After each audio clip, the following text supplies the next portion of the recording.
অনেক ইমানদারের অন্তরে একটা কম্পন আরম্ভ হয়। শায়েখদের বয়ানে অনেক মানুষ গলা কাটা মুরগির মতো ছটফট করে। বুঝো না তোর কপাল খারাপ। ধর্মের নামে এসব ভণ্ডামির প্রধান কার্যালয় চরমনাইর দরবার শরীফ। বাংলার জিন্দা শাহজালাল আল্লামা মুফতি ফয়জুল করিম শাইখে চরমনাই। চরমনাই দরবারের দায়িত্বে থাকা প্রধান দুই ভণ্ড হলেন ফয়জুল করিম ফজু আর রেজাউল করিম রেজু। ফজু রেজু দুই ভাই জন্মগতভাবেই পীর সাহেব। তাদের বাবা ছিলেন পীর, তার দাদা পীর, তার দাদাও ছিলেন পীর সাহেব। আবার রেজু ফজুর ছেলে হবে পীর, তার ছেলে পীর, তার ছেলেও পীর সাহেব হবার ব্যাপারে মোটামুটি কনফার্ম। সব মিলিয়ে এসব যেন পীরের হাট বাজার। দাদা রহমাতুল্লাহ হাত উপরে দিকে উঠাইয়া ডাক দিয়া বলে, গরু এদিকে আও। ডাকের সঙ্গে সঙ্গে গরুটার রশি ছিঁড়া দৌড় দিয়ে আসে দাদাদের সামনে এসে, দুনিয়ার মানুষ তোমরা আমাদের কথা শুনলা না, গরু আমাদের কথা শুনবে। এই ব্যবসা শুরু করতে কোনো পুঁজি লাগেনি তাদের। সাপ, ব্যাং আর বাইং মাছের কেচ্ছাই তাদের ব্যবসার মূলধন। দাদাজান বলতো, ওই বাইং মাছ তোর কপাল ভালো, যদি জালের সঙ্গে তুই না ওঠো, ওদিকে টেডানিয়া কোফাইতে কোফাইতে আইতে আছে। যখন তোর কলিজার মধ্যে কাটা ঢুকে পড়বে, তখন পানির মধ্যে থাকতে পারবি। এসব কেচ্ছা কাহিনী শুনিয়ে রেজু ফজু চালিয়ে যাচ্ছে তাদের রমরমা ব্যবসা।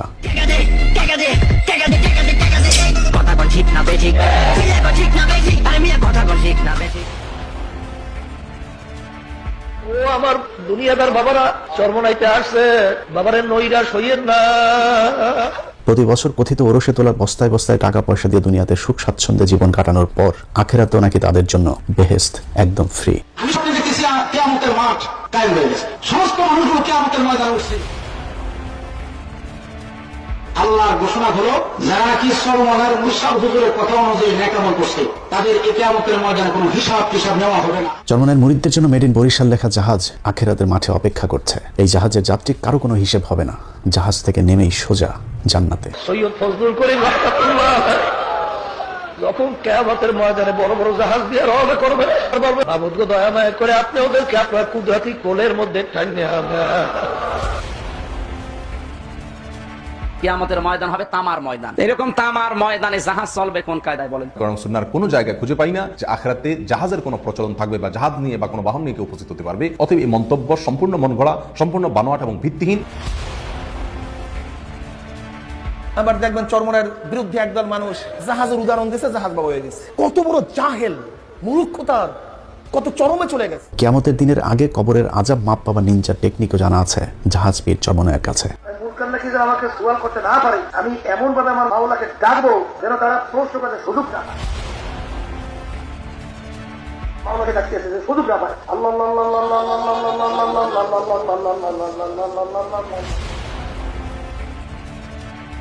এইভাবে আবার যখন নাকি কাজ শেষ হয়ে যাবে, আবার তারা ঘুরে পড়ে আল্লাহ। আখিরাতে ফাঁকি দেওয়ার আশায় থাকা চরমনাই ভণ্ড পীর সাহেবের দুনিয়ার জীবনও ধান্দাবাজিতে ভরপুর। মিথ্যা প্রতারণা, অন্যের বউ ভাগিয়ে নেওয়ার জমি দখল থেকে শুরু করে এমন কোনো অপরাধ নেই দুই কথিত পীর আর তার অনুসারীরা করছে না। যারা সারা ওয়ার্ল্ডের মানুষ আজকে শ্রদ্ধা করে লঙ্গি পরা পীর।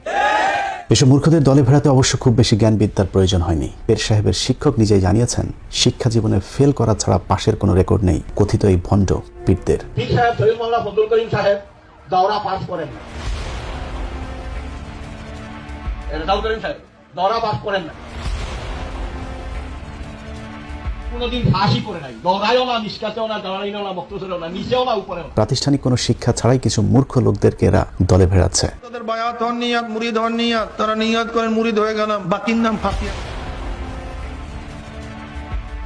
সৈয়দ মোহাম্মদ ফয়জুল করিম খলিফা শাইখুনা মুর্শিদুনা। আজকের অনুষ্ঠানে আপনাদেরকে চরমনাইয়ের কথিত পীর ও শাহেকের ভণ্ডামির কিছু হাতে নাতে প্রমাণ দেখাবো।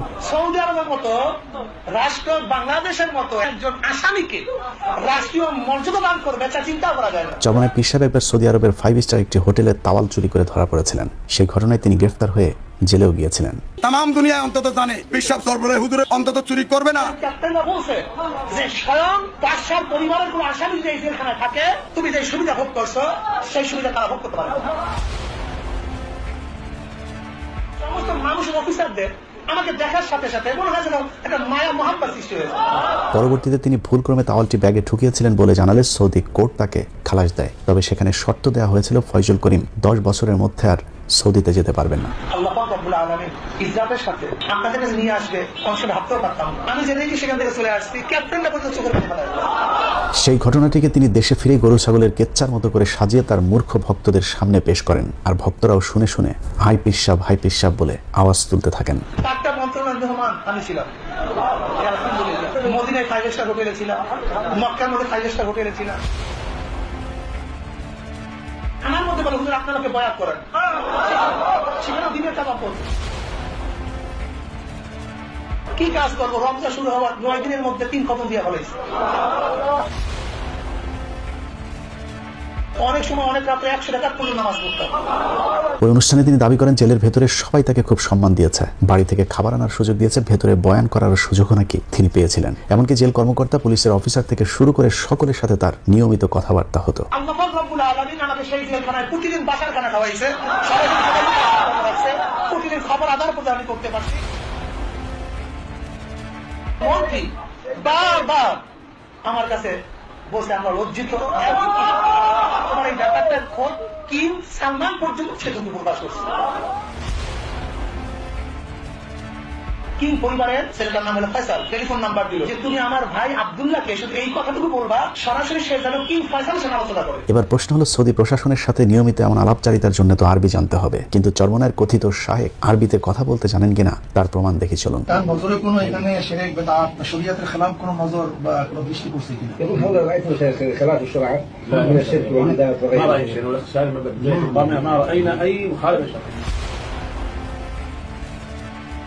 শিরক বিদআতের মধ্যে জানিয়ে শুনিয়ে জড়িত হবে, যারা আল্লাহকে ভয় করে কিভাবে ধারণা করতে পারে? وكيف أخبر عنا بالشرك وأنتم صدقتم هذا الكلام؟ ما كنا ندري، ما عندنا معلومات يعني عن أمر كثير في المخ والطلع. সম্প্রতি একটি ভিডিওতে দেখা যায় চরমনায় পেশ সাহেব একজন আরাবিয়ান লোকের সাথে দোভাষীর সাহায্যে কথা বলছেন। এমনকি খুব ছোট ছোট বাক্য তিনি দোভাষীর সাহায্য ছাড়া বলতে পারছিলেন না। আমরা তো প্রথম স্টেজ নিয়ে আসছি, কিন্তু দ্বিতীয় তৃতীয় স্টেজ নিয়ে আমাদের আলোচনা খুবই কম হয়। نحن الآن نناقش الشرك الحقيقي. এখন প্রশ্ন হলো, সৌদি জেলখানার ভেতরে থাকা অবস্থায় তিনি এত আরবি এক্সপার্ট কিভাবে হয়ে গিয়েছিলেন? সৌদি আরব আসবেন, জীবনে কোনদিন পাসপোর্ট আপনার লাগতো না, জীবনে কোনদিন বিমানের টিকিট আপনার লাগতো না, আপনি আজীবন সৌদি আরবের মেহমান বনিয়া গেলেন। এরকম আরো অনেক গাঁজাখুরি গল্প বলে ভক্তদের কাছে আধ্যাত্মিক নেতা সেজেছেন চরমনায়ের ভণ্ড পীর আর ভণ্ড শায়েখ দুজনে। জনাব শেখ মুজিবুর রহমান, তেনার বাবা শেখ লুৎফর রহমান, লুৎফর রহমানের বাবা শেখ আব্দুল হামিদ। কিছুদিন আগে আওয়ামী লীগের চামচামো করতে গিয়ে চরমনায়ের ভণ্ড শায়েখ শেখ মুজিবুর রহমান সম্পর্কে ভুয়া এক পরিচয় তুলে ধরেন, যেখানে তিনি দাবি করেন শেখ মুজিবের পূর্বপুরুষ শেখ আওয়াল 1463 সালে ইরাক থেকে এসেছিলেন এবং শেখ আওয়াল হচ্ছেন হযরত বাইজিদ বুস্তামির শাগরেদ, অর্থাৎ বাইজিদ বুস্তামির সাথে তার সংস্পর্শে যাওয়ার সুযোগ হয়েছে। শেখ আব্দুল আউয়াল যে ইরাক থেকে এসেছিলেন, তিনি বাইজিদ বুস্তামি রহমাতুল্লাহ আলাইহি একজন শাগরেদ ছিলেন, তেনারই বংশধর। দরবেশ আব্দুল আউয়াল 1463 ইসরাইল সালে এই বাংলাদেশে এসেছিলেন। এবার চলুন দেখা যাক কতটা ডাহা মিথ্যা এই তথ্য। উইকিপিডিয়ার তথ্য অনুযায়ী বাইজিদ বুস্তামি মারা যান 874 সালে, আর মজুপীরের বক্তব্য অনুযায়ী তার শাগরেদ বাংলাদেশে আসেন 1463 সালে। তাহলে বাইজিদ বুস্তামির শাগরেদ 600 বছর পর কিভাবে জীবিত থেকে বাংলাদেশে আসলেন? বাইজিদ বুস্তামি রহমাতুল্লাহ আলাইহি একজন শাগরেদ ছিলেন 1463। আসলে এই সবই মিথ্যা, বানোয়াট, প্রতারণা। আপনি যদি চরমনায়ের প্রস্রাবের নিজের বাবা দাদার নাম জিজ্ঞেস করেন, তারপরেও তিনি 3 পুরুষের উপরে যেতে পারবেন না। আর শেখ মুজিবের জন্ম পরিচয় তো এমনিতেই ভেজাল যুক্ত। শেখ সাহেবুত তাশরীরা ধর্ম প্রচারক ছিলেন। আল্লাহ আল্লাহ আল্লাহ আল্লাহ আল্লাহ আল্লাহ। চরমনায়ের মাহফিলগুলোতে যে অসভ্য লাফালাফি চলে তা নিয়েও নিজেদের মতো মন গড়া ব্যাখ্যা দিয়ে যাচ্ছেন চরমনায়ের কথিত আলেমরা। বাস্তবে এসব লাফালাফি শুধুই ভণ্ডামি ছাড়া আর কিছুই না।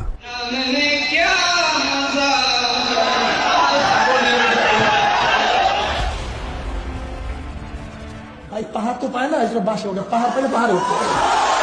এভাবে কোরআন হাদিসের ভুল ব্যাখ্যা দিয়ে মানুষকে বিভ্রান্ত করে যাচ্ছে এই 2 ভণ্ড পীর, আর তার শাগরেদদের অবস্থাও একই রকম। শায়েখদের বয়ানে অনেক মানুষ গলাকাটা মুরগির মতো ছটফট করেনি। মাওলার নামের জিকির শুনলে তাদের অন্তরে একটা মোহাব্বতের ভাব চলে আসে। জাহান্নামের আযাবের জ্ঞান যখন ভিতরে ঢুকিয়া যায় তখন বান্দার শরীরের মধ্যে জালজালা শুরু হয়ে যায়। চিৎকার চেঁচামেচি করে লাফালাফি করে জিকির করা যাবে? লাফায় কেন চরমনাই উজানি টের পাইছো? যিনি জিকির পরিচালনা করতেছেন ওনার ঘাড়ে ওঠা যাবে। আহাম্মক মূর্খ! ভণ্ডামি করে কোটি কোটি টাকার মালিক হয়ে ভণ্ডদের এখন ক্ষমতা লাভের স্বাদ জেগেছে। একসময় নির্বাচন হারাম ফতোয়া দেয়া এসব ভণ্ডরা এখন নারীদেরকেও ভোটের মাঠে নামিয়েছে ভোটারদেরকে আকৃষ্ট করতে। নগরীর পিতা হবার ধান্দায় বরিশালের অলিগলি চষে বেড়াচ্ছে এসব জাহাজ পীরের মুরিদেরা। ইয়া নবী আল্লাহ, এখন আমরা কি করব? আল্লাহ নবী বলতেন, যা তোরা সব শেখ হাসিনার পক্ষে। হাত পাকাপুর থেকে মেয়র প্রার্থী। অন্তত চুরি করবে না, ডাকাতি করবে না। সিটি মেয়র নির্বাচন, তারা নির্বাচনে যাচ্ছে, আমরা ধিক্কার জানাই। সম্প্রতি দেশের প্রায় সব ইসলামী দল যখন শেখ হাসিনার অধীনে যে কোনো নির্বাচন বয়কটের ডাক দিয়েছে, তখন চরমনাই পীর সাহেব ভোটচোর সরকারের বৈধতা দিতে তাদের পাশে গিয়ে দাঁড়িয়েছে। মূলত চরমনাইয়ের কথিত পীর ও শায়েক দুটি সরকারের বরিশাল প্রতিনিধি। এদের কাজ শুধুই মানুষকে বিভ্রান্ত করা, আর যারা কোরআনের আসল ব্যাখ্যা বিশ্লেষণ করে তাদের বিরুদ্ধে ফতোয়া দেয়া। কিছু ইংলিশ ফিংলিশ পড়িয়া, বাংলা টাংলা পড়িয়া বাস ফতোয়া দেওয়া শুরু করছে। জাহেল, গন্ডমূর্খ। জাকির নায়ক সাহেব তো একজন গবেষক মানুষ, ভালো কথা বললেই তোমরা বলবে হিংসা করে না। আল্লাহর কসম করে বলি, কারোর সাথে আমাদের হিংসা নাই। কোন বক্তাদের বয়ান শুনবেন তাও চিন্তা করেন। বর্তমান পৃথিবীর সর্বশ্রেষ্ঠ আলেম ডক্টর জাকির নায়কের বিরুদ্ধেও এই চরমনাইয়ের ভণ্ডরাই বিভ্রান্তি ছড়ায়। জাকির নায়ক সাহেব কাজ বাদ দিয়া ওয়াকাজের মধ্যে যখন লিপ্ত হয়ে গেছে, তখন ধিক্কারে পাত্র হয়ে গেছে। ডক্টর জাকির নায়কের বিরুদ্ধে তাদের এই ফতোয়াবাজির কারণ একটাই, তা হলো তাদের বেদাতি ব্যবসায় ঘাটতি। স্বার্থের প্রশ্নে এরা নিজের ভাইকেও ছাড় দেয় না। ক্ষমতা দেখিয়ে নিজের অন্য ভাইদের জমি দখল করে নিয়েছে রেজু ফজু দুই পীর সাহেব। ৩৩ জনের বিরুদ্ধে মামলা ও চরমনাই পীর সাহেবের বিরুদ্ধে সম্পত্তি আত্মসাতের মামলা শিরোনামে সংবাদ প্রকাশিত হয়েছে, যা আমাদের দৃষ্টিগোচর হয়েছে। যদি পেয়েও থাকে, সেই জায়গা পাওয়া নেওয়া দেওয়ার জায়গা তো প্রিন্ট মিডিয়া না, সোশ্যাল মিডিয়া না। যাদেরকে গরু, ছাগল, কুকুর, বাঘ আর জাহাজের গল্প শুনিয়ে বস্তা ভর্তি টাকা কামানো হচ্ছে, তাদের বিপদেও কখনোই কাজে আসে না সারাক্ষণ দান খয়রাতের কথা বলে মানুষের পকেট কর্তনকারী পীর সাহেবেরা। চরমনাইতে আসছে, বাবারে নৈরাশ হইয়েন না। গত বছর একটা রিপোর্টে দেখলাম, এক মাহফিলে তার ৩ কোটি টাকা কালেকশন হয়েছে। হয় না? তো এত কোটি টাকা কই যায়? মার্কেট করে। আমি কয়েকদিন আগে রাজনীতি ঈশ্বরের সঙ্গে সামনাসামনি কথা বলছি, ভাই আমি যেটা করতে পারি আমাকে সহযোগিতা দিয়ে 1 টাকাও দেয় না আপনাকে, রেজাল্ট করি।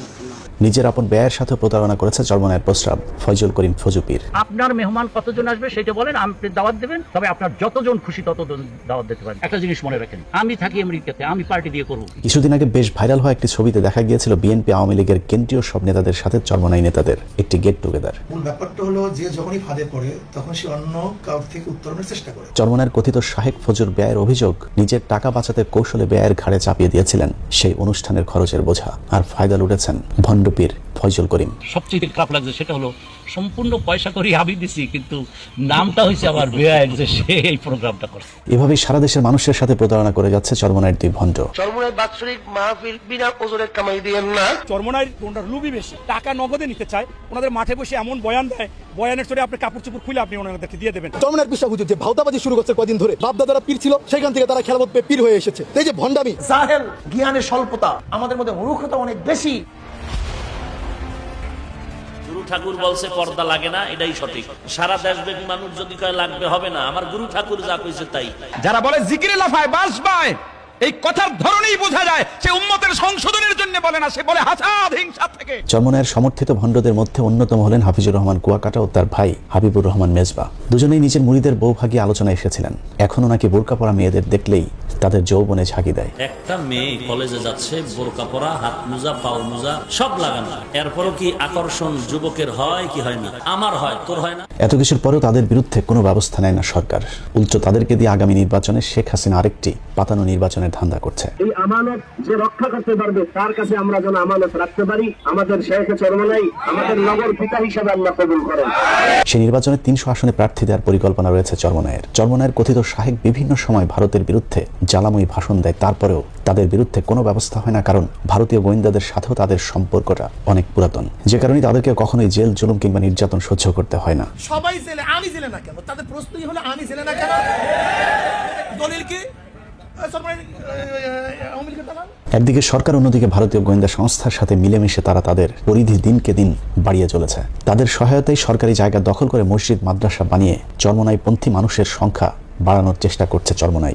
পীর সাহেবেরা। এসব মসজিদ মাদ্রাসাগুলোতে ছোট ছোট বাচ্চাদের ব্রেন ওয়াশ করে কোরআন হাদিসের ভ্রান্ত ধারণা শিক্ষা দেওয়া হচ্ছে। এসবের মাধ্যমে শিরক বেদাতের পথে ঠেলে দিচ্ছে দরিদ্র ছোট ছোট এসব শিক্ষার্থীদের। তবে একটু আমরা দেখি পীর সাহেব কি বলে। পৃষ্ঠা নাম্বার 35 তিনি লিখছেন, দেখেন, কামেল পীরের আদেশ পাইলে নাপাক শারাব দ্বারা যাই নামাজ রাঙিয়ে তাহাতে নামাজ পড়ো। শরীয়তে কামেল পীর সাহেব যদি এমন কোন হুকুম দেন যা প্রকাশ্য শরীয়তের খেলাফ হয়, তবুও তুমি তাহা নিরাপত্তিতে আদায় করিবে। তাদের লেখা বই কিংবা ধর্মীয় আলোচনায় শুধুই বাবা হুজুর দাদা হুজুরদের আধ্যাত্মিক গাঁজাখুরি সব গল্প শোনানো হয়, অথচ বর্তমান পীরের মজেজা দেখানোর কোনো ক্ষমতা নেই। মুসলিম উম্মার মধ্যে যারা এরকম বিভ্রান্তিকর আকীদা সৃষ্টি করছে, আল্লাহ সুবহানাহু ওয়া তাআলা এইসব ব্যক্তিকে তুমি হেদায়েত দান করে সকলে বলি আল্লাহুম্মা আমিন। চরমনায়ের এসব ভণ্ডামি থামানোর এখনই সময়। কমি আলেমদেরকেও এ ব্যাপারে পরিষ্কার ব্যাখ্যা দিতে হবে। ওয়াজের নামে শুধু নারীদের পর্দা, সুদ, ঘুষ আর বেহেশতের হুরদের আলাপের পাশাপাশি এসব বদমাইশদের ব্যাপারে পরিষ্কার ব্যাখ্যা দিতে হবে আলেমদেরকেই।